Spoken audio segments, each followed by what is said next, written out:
Monolithic agent designs are a trap, right? As your capabilities expand, a massive do-it-all bot just becomes totally unmanageable. To fix this, we need to talk about the child agent pattern. Let's frame this around a classic Fabricum order management scenario. Imagine you've got an agent juggling three completely distinct jobs: checking order status, processing user returns, and resolving delivery issues. Now, operationally, each of these needs its own highly specific instructions, specialized tools, and grounded knowledge. But here's the kicker. They're all owned by a single team, existing in one unified solution boundary. If you try cramming all that logic into a single routing structure, you are going to hit token limits and completely confuse your routing logic. It's a mess. The way out? The child agent pattern. So what exactly is it? Architecturally speaking, a child agent is a lightweight agent that lives entirely inside its parent. You build and manage the whole thing right there on the parent agent's canvas in Copilot Studio. The technical logic here is honestly brilliant.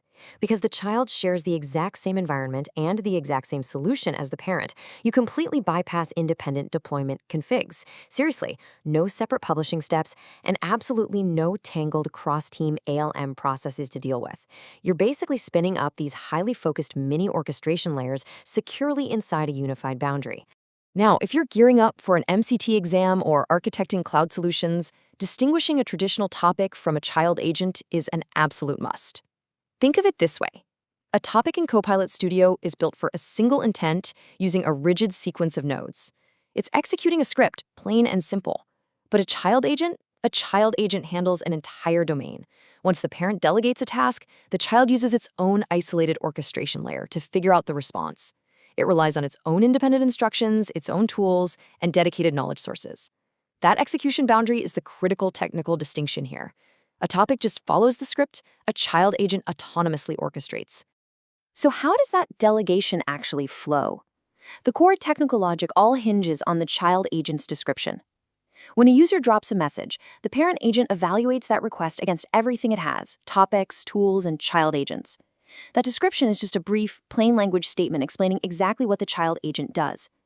The parent's AI orchestration actually reads that description, matches it to the user's intent, and hands over the reins. And when there's a match, the child agent takes complete control of the execution flow. Let's break down that operational sequence. It happens in 4 distinct phases. First, the parent evaluates those plain language descriptions. Second, it matches the intent and fully delegates the request. Third, the child agent kicks in and runs its own autonomous logic. And finally, the result flows right back to the parent, which picks up the conversation where it left off. Now, as an architect, you actually have some flexibility here. You don't have to rely strictly on semantic matching. You can also configure a standard topic to explicitly invoke a child agent. But either way, that execution boundary stays strict.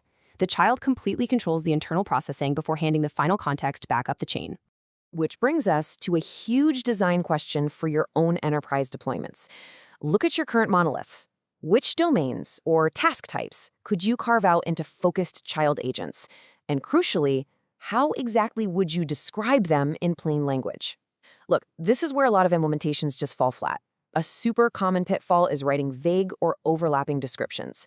If your order status child agent and your returns child agent sound way too similar to the parent, you are going to get routing failures, period. Crafting highly accurate, mutually exclusive descriptions is absolutely critical for the parent AI to route things correctly. Get this right, though, and the operational benefits are massive.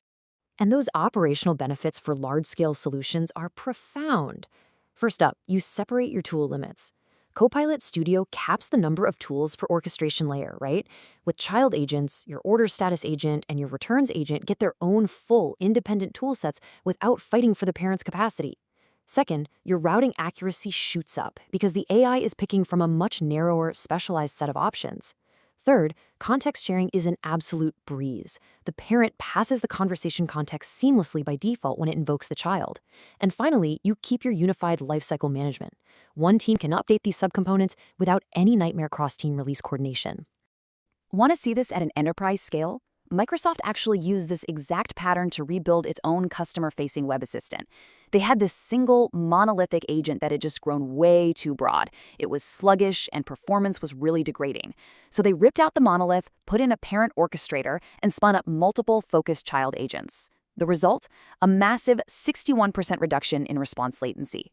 Because they compartmentalized the orchestration layers, the system didn't have to load up some enormous global set of tools and instructions for every single user query. But the wins went way beyond just processing speed. Alongside that huge speed boost, they saw a 70% reduction in human escalations.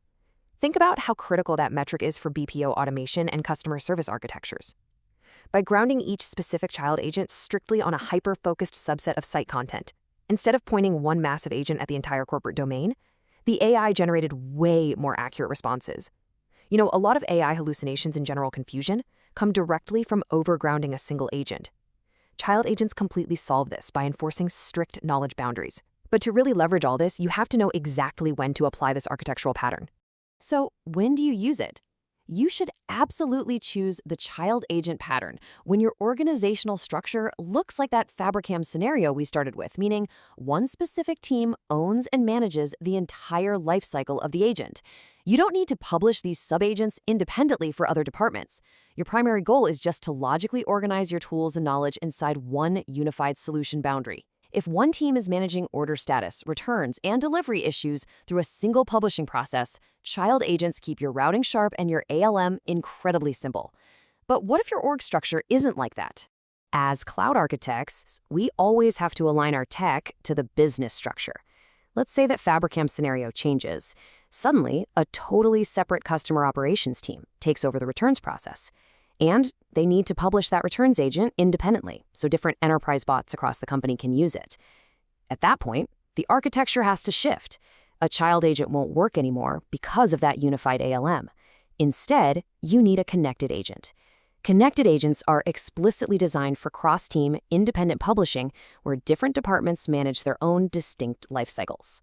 Because honestly, in modern enterprise design, you're rarely just using one or the other. Ultimately, whether you're building for a fintech, logistics, or govtech, complex enterprise systems require hybrid orchestration. Your parent agent will route to child agents for those internal domain-specific tasks that your immediate team fully controls. But simultaneously, it's going to route to connected agents for external cross-departmental handoffs. This hybrid setup maximizes your internal ALM efficiency while keeping you perfectly integrated with the broader org.